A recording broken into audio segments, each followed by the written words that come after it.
if I asked you to construct a tangent through point T.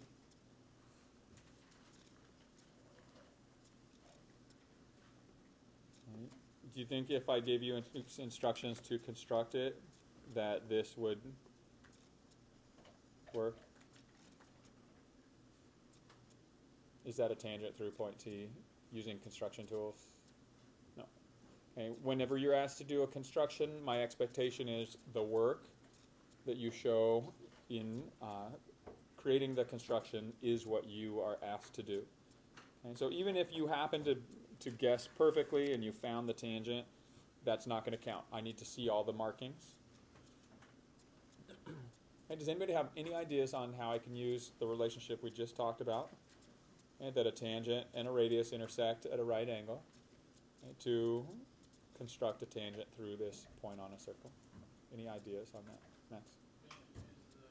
How you found the center of the circle for the chords between the center, and then you can just create a right angle off of one of the diameters to find the tangent. Okay, good. So one possible way to approach this is to locate the center of the circle. And this is done by following what we did yesterday, right? Which was construct a chord, construct the perpendicular bisector of that chord, and then either repeat these two steps with another chord or find them, again, once you create the perpendicular bisector, it is the diameter, so you can bisect the diameter and find the center. Once you locate the center of a circle, what you could then do is connect the center to the given point.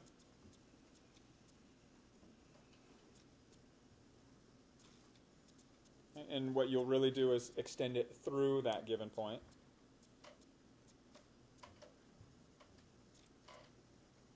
And then you could construct a perpendicular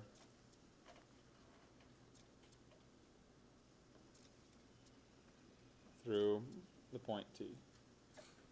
Okay, so there's one possibility. Hey, there's another way that we can kind of condense steps 1 and 2. Okay, so we could do it this way. The other way that we could find this is to choose the chord wisely. So when we're looking to construct this chord, there's a nice easy way to make sure that that chord is going to be, or that point T will be on the perpendicular bisector of that chord. And the nice easy way to do that, does anybody know how that might happen? Let me just kind of sketch what I'm talking about. So if we have this point T, is there a way that we can construct a chord so that we know this point will fall on the perpendicular bisector? Any ideas on how we can determine where this chord should start?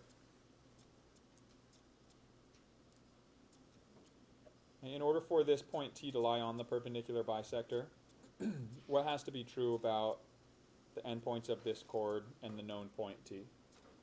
Ready? Need to be like the same distance away from point. Perfect. Okay, so if we can just find 2 points that are the same distance from point T, then point T is going to lie on that perpendicular bisector. So a nice easy way to choose that point is to simply place your compass tip on the given point and then just mark 2 distances that are the same length away. And then if I connect that, okay, that's the nice way to choose the chord that I'm going to use to locate my center. Because now when I do the perpendicular bisector of this chord, okay, so now I can perform the steps for perpendicular bisector. Okay, construct an arc in the interior from each of these endpoints.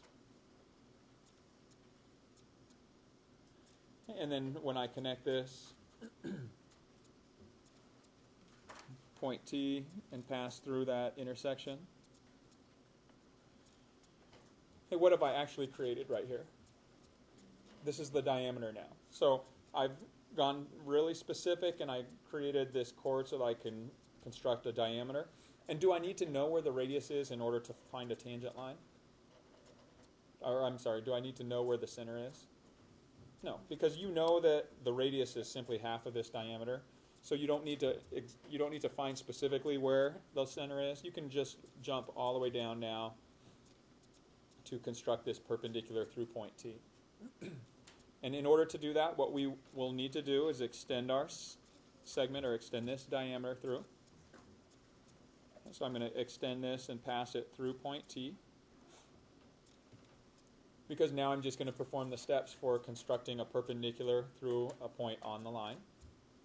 And hopefully you recall those steps. Place the compass tip on point T. Construct an arc on each side. Again, you don't need to adjust it, I'm just adjusting it so that it doesn't cross any of the previously used markings. Once I mark off equal segments on each side of this point, I'm going to place my compass tip on those segments, or those endpoints. I have to widen my compass slightly. And then when I construct an arc,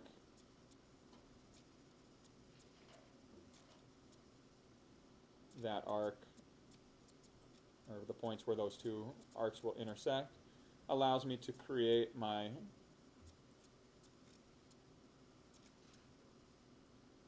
tangent. And because I know that this is perpendicular now to that diameter, which contains the radius, which fulfills the property that we discussed here.